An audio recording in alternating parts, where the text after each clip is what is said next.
Classification के condition में कार्बनिक यौगिकों के क्रमबद्ध यदि हम संरचना की बात करें तो इसके आधार पर इन्हें दो मुख्य रूप से बांटा गया है।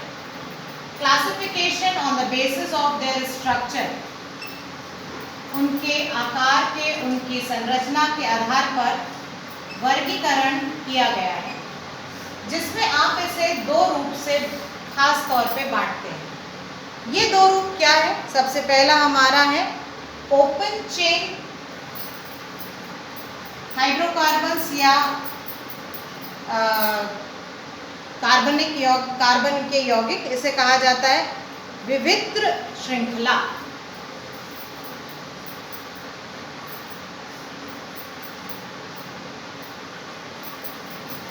और दूसरा जो है उसे हम लोग क्लोज्ड चेन कहते हैं, इसे हम कहते हैं समवृत्त श्रृंखला।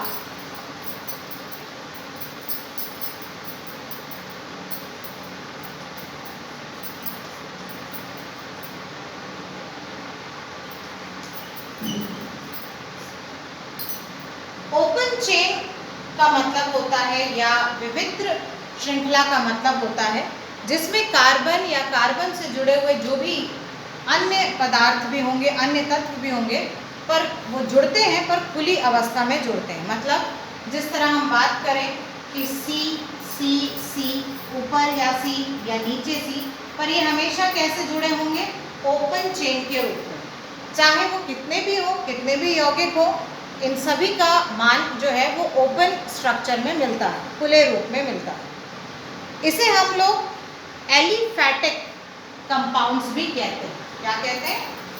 एलिफैटिक कंपाउंड्स भी कहा जाता है। Open chain compounds are also called as aliphatic. विवित्र श्रृंखला को हम लोग एलिफैटिक कंपाउंड भी कहते हैं। पर जब हम क्लोज चेन की बात करते हैं तो क्लोज चेन में हमारे पास इनका जो अन्य नाम है वो है एरोमेटिक, और इस एरोमेटिक में हम दो तरह की श्रृंखला के बारे में पढ़ते हैं। एक जिसे हम कहते हैं होमोसाइक्लिक और दूसरा होता है हमारे लिए हेट्रोसाइक्लिक। होमोसाइक्लिक और हेट्रोसाइक्लिक, यदि हम इसे हिंदी में बात करें तो ये कहलाए जाते हैं हमारे समचक्री, और दूसरा कहलाया जाता है हमारे लिए विषम चक्री।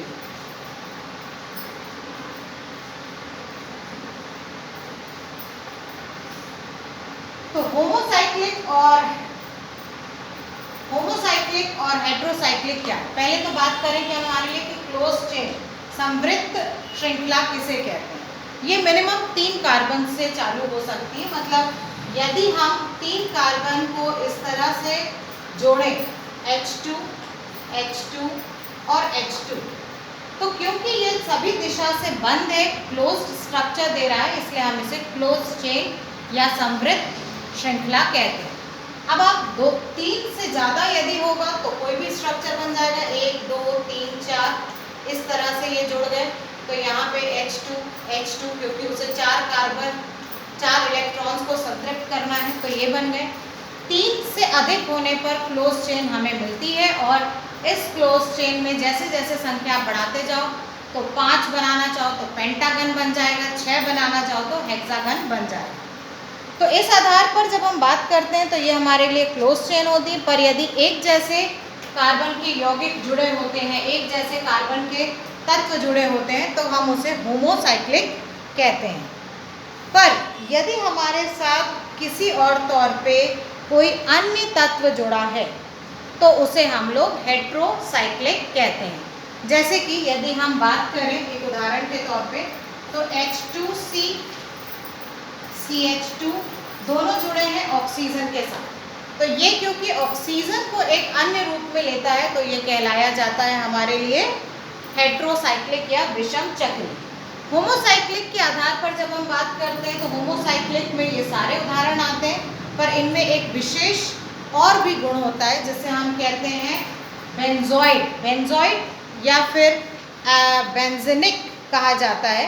एरोमेटिक भी कह सकते हैं आप इसको सिंपली, या बेंजेनिक कहा जाता है।